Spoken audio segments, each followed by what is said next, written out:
Diogenes एक निराला और हमेशा मगन रहने वाला फकीर था, जो यूनान में एक नदी के किनारे रहता था। किसी ने उसे बहुत सुंदर भीख का कटोरा दिया था। वह हमेशा एक लंगोटी ही पहनता था। वह मंदिरों के दरवाजों पर भीख मांगता था और जो कुछ भी मिलता खा लेता था। इसी तरह उसके दिन गुजर रहे थे। वो एक बहुत बड़ा दार्शनिक भी था। एक दिन खाना खाने के बाद वह नदी की ओर टहलने निकला। तभी एक कुत्ता उसे पीछे छोड़ते हुए नदी की तरफ भागा। थोड़ी देर नदी में तैरकर वह कुत्ता बाहर निकला और मजे से मिट्टी में लौटने लगा। ये सब देखकर डायोजनीज ने सोचा कि हे भगवान, मेरी जिंदगी तो एक कुत्ते से भी बदतर है। डायोजनीज हालांकि उस समय पूरी तरह आनंदमग्न था, लेकिन वो सोच रहा था कि उसकी जिंदगी कुत्ते से भी बुरी है, क्योंकि जब भी वह नदी में कूदने की सोचता था, उसे अपने कपड़ों के गीले होने की चिंता हो जाती थी। उसे लगता कि अगर उसका सुंदर भीख का कटोरा वहीं छूट गया तो क्या होगा। यही सब सोचते रहता, मोह माया में घिरे रहता। लेकिन उस दिन अचानक ही उसने अपना भीख का कटोरा और कपड़े फेंक दिए और हमेशा के लिए वस्त्रहीन होकर रहने लगा। सिकंदर विश्वयात्रा पर निकला हुआ था। भारत की ओर आते समय रास्ते में उसी फकीर डायोजनीज से वह मिलने गया। तब तक डायोजनीज की ख्याति बहुत बढ़ चुकी थी। डायोजनीज एक नग्न फकीर के रूप में मशहूर हो चुका था और अब सिकंदर उससे मिलने जा रहा था। इसकी खबर भी दूर दूर तक पहुंच गई। बहुत से लोग डायोजनीज के झोपड़े पर इकट्ठे हो गए थे। सिकंदर से पहले सिकंदर के दो सेनापतियों ने जाकर डायोजनीज को कहा, महान सिकंदर तुमसे मिलने आ रहे हैं, उसके स्वागत के लिए तैयार हो जाओ।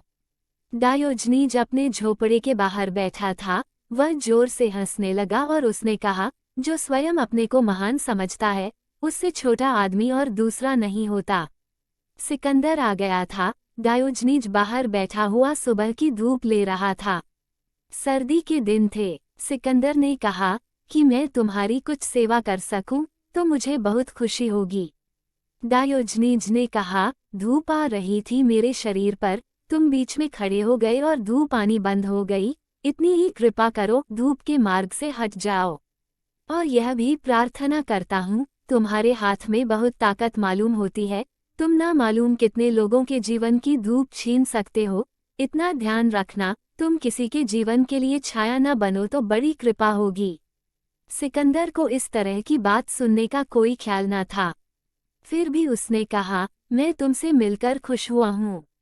और अगर मुझसे परमात्मा पूछता कि तुम सिकंदर होना चाहते हो या डायोजनीज, तो नंबर 2 पर मेरा चुनाव डायोजनीज होने के लिए होता। लेकिन डायोजनीज ने कहा, अगर परमात्मा मुझसे पूछता कि तुम सिकंदर होना चाहते हो या डायोजनीज, तो मैं डायोजनीज के अतिरिक्त और कुछ भी होना पसंद न करता, और सिकंदर होना तो कभी भी नहीं। सिकंदर ने पूछा, सिकंदर होने में ऐसी कौन सी बुराई है? डायोजनीज ने कहा, मैं तो सिकंदर होने में आदमी को एक रुग्णता से घिरा हुआ देखता हूँ। जो आदमी दूसरों को जीतने चल पड़ता है, वह आदमी अपनी इस हार को छिपाने की कोशिश में लगा है कि वह अपने को नहीं जीत पाया। दुनिया में दो ही तरह की विजय होती हैं। एक तो विजय वह है जो हम अपने बाहर दूसरों पर प्राप्त करते हैं, और एक विजय वह है जो हम स्वयं अपने ऊपर प्राप्त करते हैं। और दो ही तरह के लोग भी हैं इस संसार में, दूसरों के जीतने के लिए आकांक्षा से भरे हुए लोग या स्वयं को जीतने की आकांक्षा से भरे हुए लोग। दूसरों को जो जीतने चल पड़ता है वह दूसरों को तो कभी जीत नहीं पाता, लेकिन स्वयं को जीतने से भी वंचित रह जाता है। सिकंदर ने चिल्लाते हुए कहा, तुम घिनौने जानवर की तरह हो। तुम्हारे शरीर पर कपड़े का एक टुकड़ा भी नहीं है। तुम किस बात पर इतना आनंदित हो रहे हो? उद्धरण चिन्ह। डायोजनीज ने सिकंदर को देखा और एक ऐसा सवाल पूछा जिसे एक राजा से पूछने की हिम्मत किसी की नहीं हो सकती। उसने कहा, क्या तुम भी मेरी तरह बनना चाहते हो? इस बात ने सिकंदर को अंदर तक झकझोर दिया और उसने कहा, मुझे क्या करना होगा? डायोजनीज बोला, अपने फालतू घोड़े से उतरो और राजसी कपड़े उतारकर नदी में फेंक दो। नदी का ये किनारा हम दोनों के लिए काफी है। सब चीजों पर सिर्फ मेरा ही हक थोड़े ही है। तुम भी यहाँ मस्ती से लेट सकते हो। तुम्हें कौन रोक रहा है? उद्धरण चिन्ह। सिकंदर ने कहा, मैं भी तुम्हारी तरह बनना चाहता हूँ, लेकिन तुम्हारे जैसे काम करने का मुझमें साहस नहीं है। इतिहास की किताबों में हमेशा यही बताया गया है कि सिकंदर का दूसरा नाम साहस है। फिर भी उसने यह माना कि डायोजनिज के जैसे काम करने की उसमें हिम्मत नहीं है। इसलिए सिकंदर ने डायोजनिज से कहा कि मैं तुम्हें अगले जन्म में मिलूंगा और फिर तुम्हारे जैसे काम करूंगा। उसने इस बात को अगले जन्म पर टाल तो दिया, लेकिन किसी को क्या पता कि वह अगले जन्म में कॉकरोच ही बन जाए। जब आप इंसान के रूप में जन्म लेते हैं तो आपके भीतर एक निश्चित संभावना होती है। अगर आपने उसे बेकार कर दिया और महत्वपूर्ण कामों को अगले जन्म पर टाल दिया, तो कौन जाने अगले जन्म में क्या होने वाला है।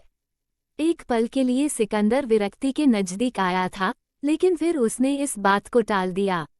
इस घटना के कारण एक खास किस्म की अनासक्ति उसके भीतर पैदा हो गई। युद्ध के प्रति उसका जुनून खत्म हो गया, लेकिन वह अपनी आदतों से जूझता रहा और फिर भी युद्ध लड़ता रहा। जैसे ही उसका जुनून खत्म हुआ, उसकी ऊर्जा भी जाती रही और अंत में उसकी मौत हो गई। मौत से ठीक पहले उसने अपने लोगों को एक बड़ा अजीब निर्देश दिया। उसने कहा, मेरे लिए जो ताबूत बनाया जाए उसके दोनों तरफ 2 छेद होने चाहिए, जिससे कि मेरे दोनों हाथ ताबूत से बाहर रहें। हाथ बाहर रखकर मैं लोगों को ये दिखाना चाहता हूँ कि सिकंदर महान भी इस दुनिया से खाली हाथ ही गया है।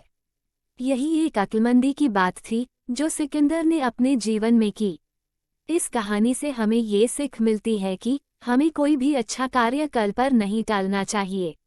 और दूसरी सबसे बड़ी सीख कि संतोषी सदा सुखी रहता है।